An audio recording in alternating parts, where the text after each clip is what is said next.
하나님 말씀 함께 보도록 하겠습니다. 오늘 우리가 함께 볼 하나님 말씀은 에베소서 6장 12절 말씀입니다. 에베소서 6장 12절 말씀, 우리 한 목소리로 함께 말씀 보도록 하겠습니다. 우리의 씨름은 혈과 육을 상대하는 것이 아니요 통치자들과 권세들과 이 어둠의 세상 주관자들과 하늘에 있는 악의 영들을 상대함이라. 아멘. 오늘 이 시간에는 올바른 믿음의 시작이라는 제목 가지고 함께 은혜 나눌 때에 하나님의 크신 함께 하심과 역사하심이 여러분들 가운데 충만히 임하기를 주님의 이름으로 축원해 드립니다. 아직 저희 가정에 임한 코로나가 완전히 마무리되지 않아서 오늘 이렇게 온라인으로 여러분들과 예배를, 기도회를 진행하게 됐는데, 하나님께서 이런 어찌 보면 좀 열악할 수 있는 환경이지만 이런 환경 속에서도 우리와 함께 해주심과 역사해 주심이 나타날 줄로 믿습니다. 우리는 하나님을 믿습니다. 우리 믿음의 주체는 누구일까요? 우리가 하나님을 믿고 있는데 우리가 믿는 이 믿음의 주체는 누구일까? 우리는 이 믿음의 주체가 나로부터가 아닌 우리가 믿는 대상 하나님께 있음을 늘 기억하며 살 수 있어야 하는 것.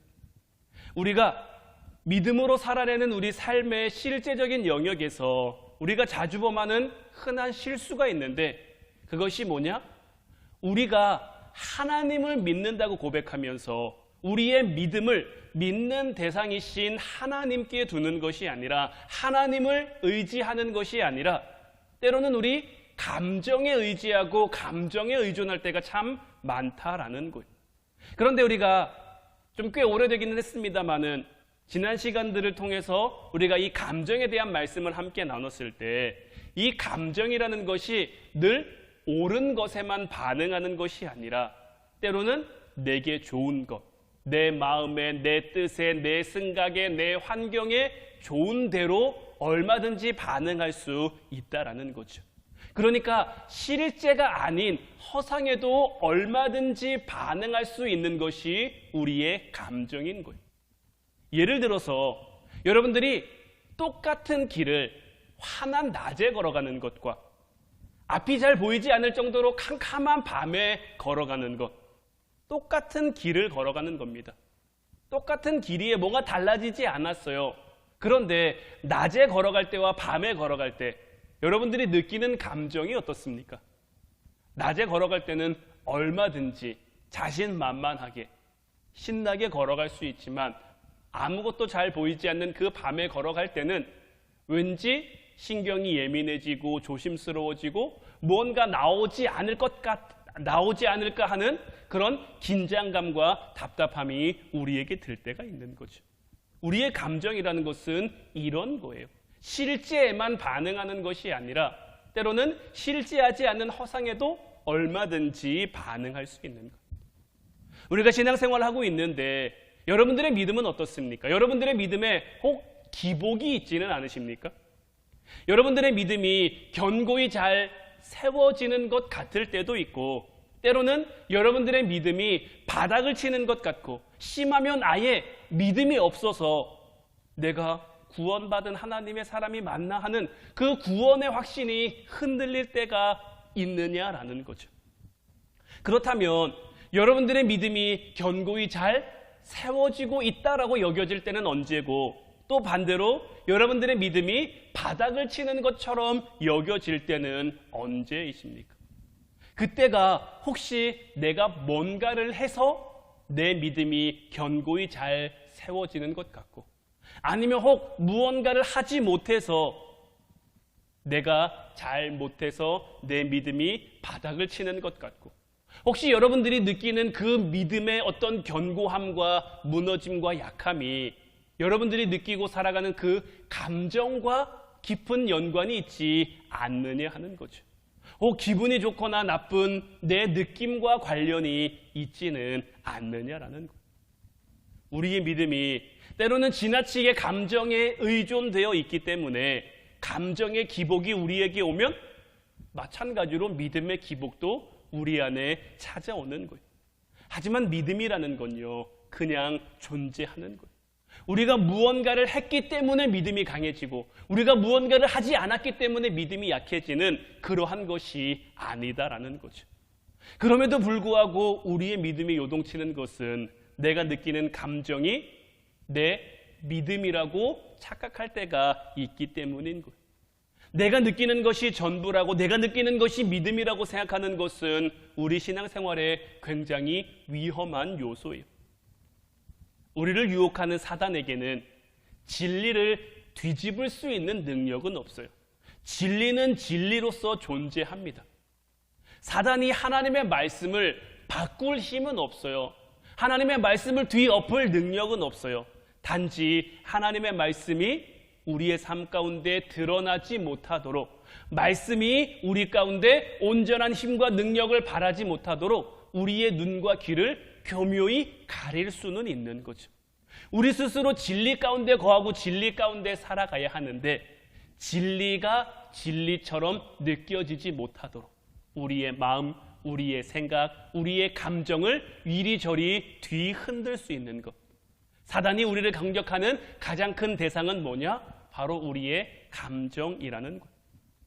물론 우리 인간에게는 하나님의 형상대로 지음받은 그 특징이 있기에 하나님을 향한 어떤 내 영혼의 갈급함과 은혜 앞에서도 우리의 감정이 반응하죠. 많은 신학자들이 이런 얘기를 합니다. 남자보다 여자가 은혜 받는데 더 유리하다. 그 이유는 여자가 감정적으로 더 섬세하기 때문이다. 이렇게 주장하는 신학자들이 굉장히 많아요. 틀린 얘기만은 아닙니다.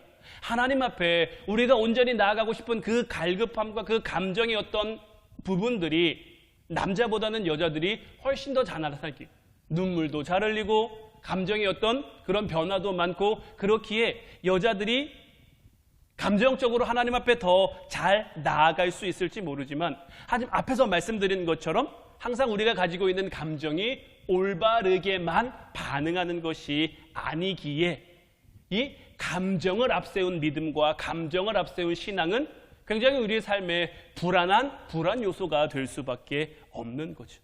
이 불확실한 감정에 여러분들의 믿음을 거시겠습니까? 우리는 장차 주님 오시면 우리의 영원한 삶을 살아가야 되는데 이 영원한 삶, 영원한 나라를 우리의 불완전하고 불온전한 감정에만 맡겨서 되겠습니까? 이제 우리는 우리의 삶, 우리의 믿음, 우리의 신앙, 우리가 앞으로 살아갈 그 영원한 나라를 우리 스스로가 아닌 가장 확실한 믿음의 근거이신 하나님이 우리에게 주신 그 은혜의 복음에 둘 수 있어야 하는 거예요. 그러기 위해서는 이제 이 우리의 믿음과 감정을 좀 분리하는 연습, 분리하는 훈련을 우리가 해야 되는데, 왜냐하면 말씀드린 것처럼 사단이 우리를 유혹할 때 우리의 무엇을 가장 먼저 공격합니까? 바로 우리의 감정, 우리의 약한 부분을 가장 먼저 공격할 것이기에 감정과 믿음이 분리되어 있다면 우리의 감정은 흔들릴지언정, 우리의 감정은 요동칠지언정 우리를 향한 하나님이 주신 믿음은 흔들리지 않고 믿음은 요동치지 않기 때문에 우리의 감정에는 기복이 생겨도 우리의 믿음에는 기복이 생기지 않는 거죠. 누가복음 9장 23절 말씀을 보면 또 무리에게 이르시되 아무든지 나를 따라오려거든 자기를 부인하고 날마다 제 십자가를 지고 나를 따를 것이니라. 우리가 예수님을 따를 때에는 반드시 자기를 부인하는 그 과정, 그러니까 내가 나라고 느끼는 그 내 감정적인 그 반응들을 부인할 수 있어야 하는 거예요. 그리고는 예수님이 지신 그 십자가라는 진리를 따라갈 수 있어야 하는 거죠. 이 진리를 붙들고 진리를 따르는 것, 자기 십자가를 지고 주님을 따르라는 이 말 속에는 정말 예수님이 십자가를 지신 것과 같은 그 고통도 아픔도 고난도 있을 수 있음을 포함하고 있는 말이에요. 이러한 어떤 자기의 느낌, 어떤 옛 자아의 반응, 육체의 정욕, 안목의 정욕, 이생의 자랑, 이런 것들을 부인하고 진리를 선택하는 그 믿음을 가진 자만이 주님을 따를 수 있음을 주님은 이 누가복음 9장 23절 말씀을 통해서 우리에게 들려주고 계신 거예요. 감정에 의존한 믿음은 기복신앙이 될 가능성이 굉장히 많아요.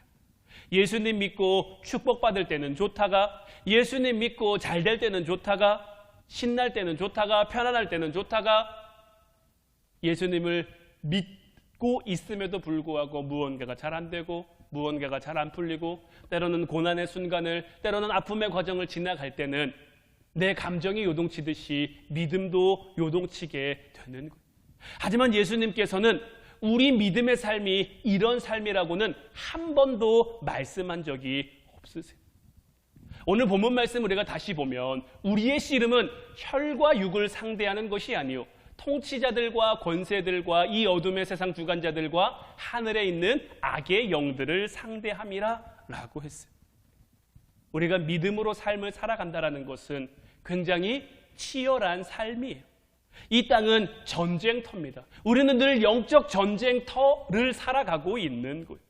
그런데 우리가 싸우는 싸움의 대상이 누굽니까? 혈과 육이 아니고 통치자들과 권세들과 이 어둠의 세상 주관자들과 하늘에 있는 악한 영들, 우리는 이들과 맞서 싸울 수 있어야 하는데 이 어둠의 세력들이 가진 무기인 거짓 자체를 우리가 이길 수 있는 능력은 우리에게는 없어요. 감정 자체를 가지고 이런 것들과 싸우고 이런 것들과 씨름해봐야 아무런 답이 나올 수가 없는 거죠. 우리가 신앙생활을 하기 위해서, 믿음생활을 하기 위해서 각자 나름대로 굉장히 애를 쓰고 계실 거예요. 기도하는 삶을 살아가기 위해, 말씀을 가까이 하는 삶을 살아가기 위해, 예배에 성공하는 삶을 살기 위해 참 많이 애쓰고 참 많이 노력할 거예요. 할 수만 있는 대로 많이 기도하고 싶고 할 수만 있는 대로 많이 말씀 가운데 살고 싶은 것이 우리 믿는 사람들의 바람이고 소망일 텐데, 하지만 우리 안에 일어나는 어떤 우리의 소욕과 감정과 느낌과 이런 것들로 인해서 우리가 얼마나 많은 넘어짐들을 경험했습니까? 누구를 미워하거나 육체의 정욕으로 바라보고 좋아하는 것 같은 이 옳지 않는 느낌과 이런 감정들을 없애보고자, 정말 하나님의 사랑으로 이 세상을 사랑하고자, 하나님의 사랑으로 내게 허락된 사람들을 사랑하고자 얼마나 부단히 노력했습니까? 그런데 어떻습니까? 마음에는 원이지만 우리의 육신이 약해. 예수님이 제자들에게 말씀하신 것처럼 우리 마음에는 원이지만 우리도 육신이 약해. 얼마나 많이 넘어지고 얼마나 많이 실패했습니까? 우리는 이제 감정으로 느끼는 것이 믿음의 삶이라는 착각에서 빠져나올 수 있어야 되는 거예요. 감정에 의존된 우리의 믿음을 떼어내고 분리해야 하는 거예요. 믿음과 감정은 비례하는 것이 아니에요.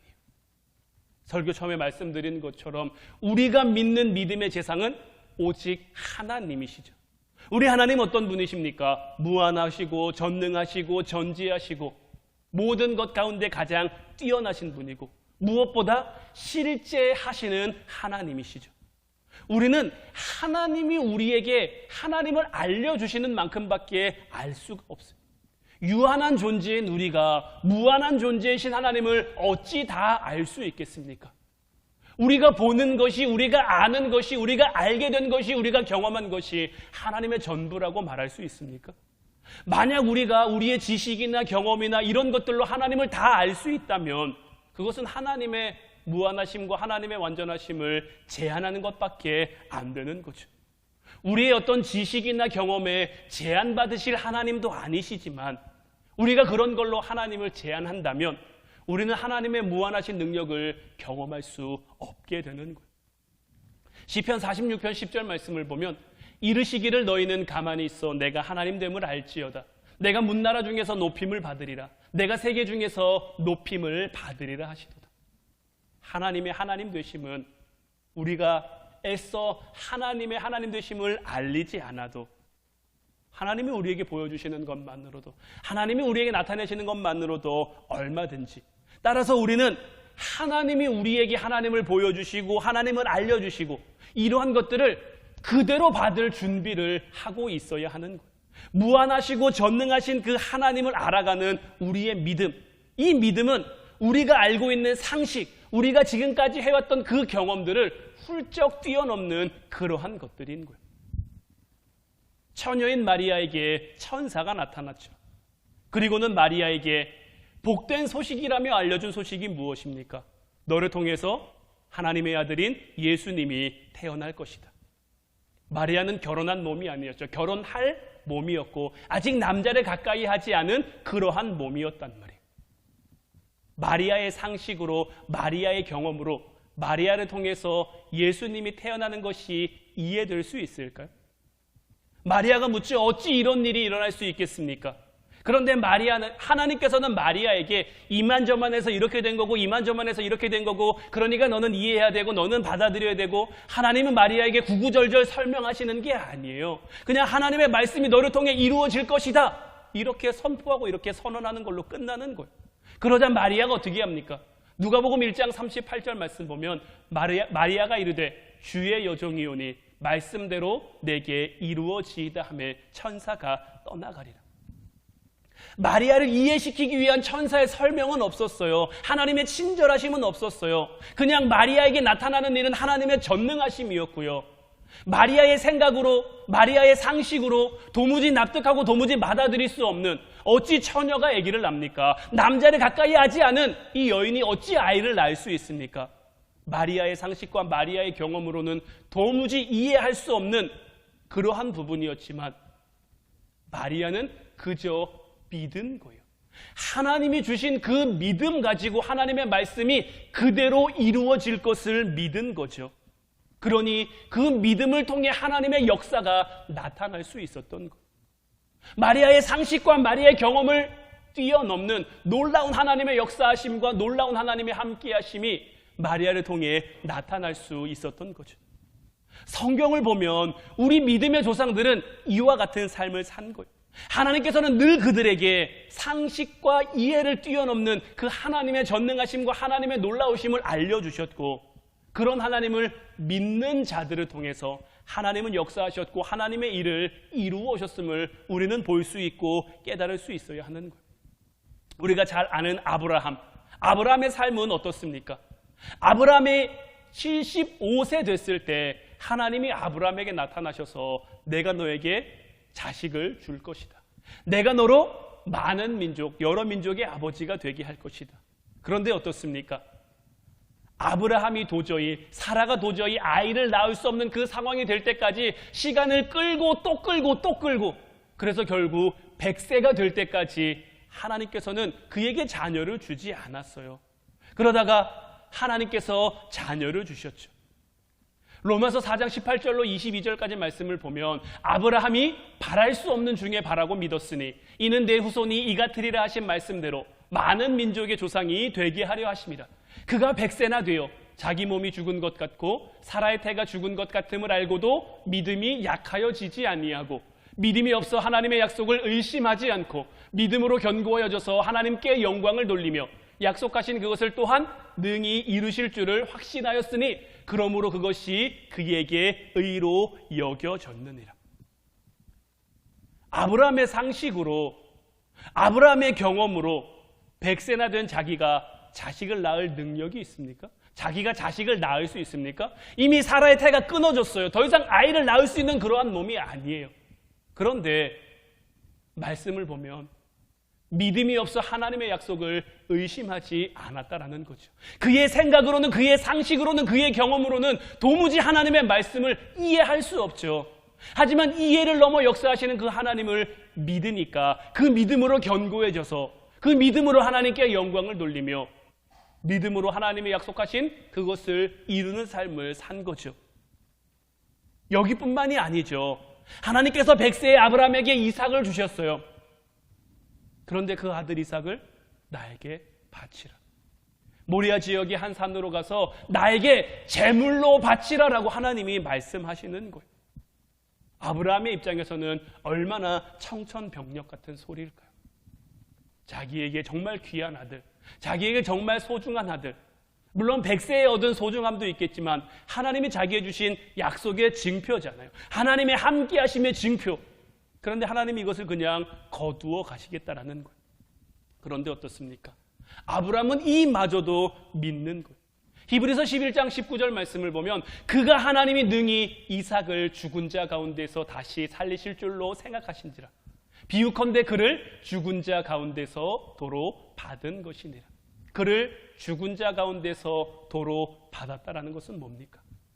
아브라함의 마음속에 이삭은 이미 죽은 거예요.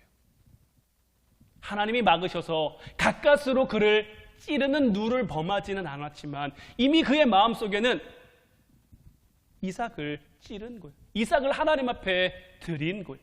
그런데 어떤 마음을 가지고 하나님 앞에 드렸습니까? 능히 이삭을 죽은 자 가운데서 다시 살리실 줄로 생각한지라.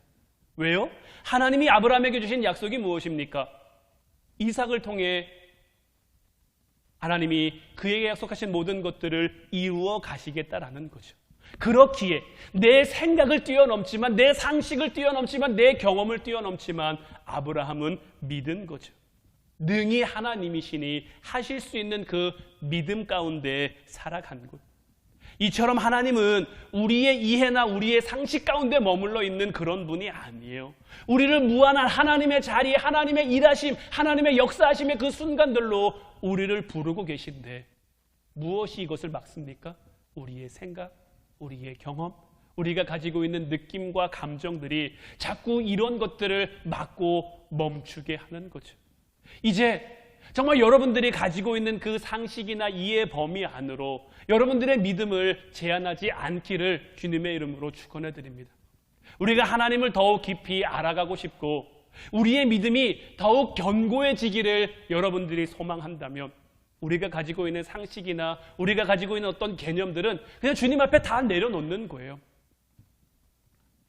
내 생각에는 이럴 것 같은데, 내 느낌에는 이럴 것 같은데, 내가 알고 있는 한 이럴 것 같은데, 이런 것들은 다 내려놓고 그저 하나님이시니까, 뭘 해도 하나님이시니까, 어떤 상황, 어떤 것들이 우리에게 주어져도 하나님이시니까, 하나님이 우리에게 말씀하셨고 하나님이 우리에게 약속하셨으니까 이것은 무엇이든지 이루어진다. 이러한 가능성을 이제 여러분들의 믿음 가운데 열어놓을 수 있었으면 좋겠어요.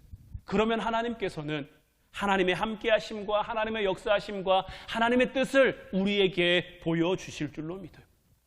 우리는 고아나 과부가 아닙니다. 우리가 가야 할 길을 스스로 찾을 필요가 없어요. 우리가 갈 길, 우리가 가야 할 방향, 하나님께서 이미 우리에게 정해 주셨어요. 우리 믿음의 여행에서 우리가 해야 할 것은 단 하나밖에 없는 거예요. 그저 우리의 아버지 되시는 그 하나님께 모든 것을 맡길 수 있는 것, 모든 것을 내어놓을 수 있는 것, 우리의 의지를, 우리의 생각을, 우리의 감정을 내려놓고 하나님이 우리를 이끄시는 그분의 손을 잡고 우리에게 허락된 삶을 살아가는 것. 그러면 하나님께서 우리의 의지를 받으시고 우리를 통해 우리보다 앞선 믿음의 선조들에게 역사하신 그 믿음의 여정을 이어가게 하실 줄로 믿어요. 하나님 가운데, 하나님의 함께하심 가운데 우리를 가장 완전한 곳으로, 가장 온전한 곳으로, 가장 우리에게 복된 곳으로 우리를 인도해 주실 줄로 믿어요. 이제 여러분들은 믿음의 대상이 여러분들의 생각이나 여러분들의 감정에 국한되는 것이 아니라 정말 하나님의 뜻, 하나님의 말씀, 하나님이 우리에게 주신 그 복음의 은혜 가운데 이제 우리의 믿음이 온전해지기를 축원해 드립니다. 우리가 온전히 믿음으로 나아가면 하나님은 무엇이든 할 수 있고요, 무엇이든 이룰 수 있는 분이신 줄로 믿어요. 이제 그 믿음이 우리 안에 있어서 하나님이 행하실 그 놀라운 일들을 소망하며 살아가는 저와 여러분들이 되기를 주님의 이름으로 축원해 드립니다. 이제 우리 찬양하고 같이 기도하길 원하는데 오늘 이 시간에는 믿음과 삶이라는 찬양 우리가 함께 나눴으면 좋겠어요. 이 찬양의 가사가 참 우리에게 와닿는 것 같아요. 믿음과 삶을 살아내는 실력이 너무나 다른 내 모습을 볼 때에 이 모습도 주가 사랑하실까? 자신 없는 내 모습 그저 주님 앞에 있네. 나 같은 자도 사랑하여 주시고 한 번도 나를 떠나지 않으셨네. 아픔 속에 주를 작게 여긴 날 꾸짖지 않으시고 우리의 손을 잡아 이끌어 주시는 줄로 믿어. 우리가 그 주님의 손을 잡고 살아갈 때 우리 안에 두려움 없고요, 때로는 힘들고 어려운 정말 십자가를 지는 것 같은 그 삶이 우리에게 허락되지만 그런 고난을 통해 더욱 온전한 우리를, 더욱 완전한 우리를 만들어 가실 줄로 믿어요. 오직 주님 안에 소망을 두고 오직 주님 안에 믿음을 두고 우리의 삶을 통해 영광 돌릴 수 있는, 우리의 삶을 통해 하나님의 뜻을 이룰 수 있는 우리 모두가 되기를 주님의 이름으로 소원해드리면서 우리 같이 찬양하고 기도하도록 하겠습니다.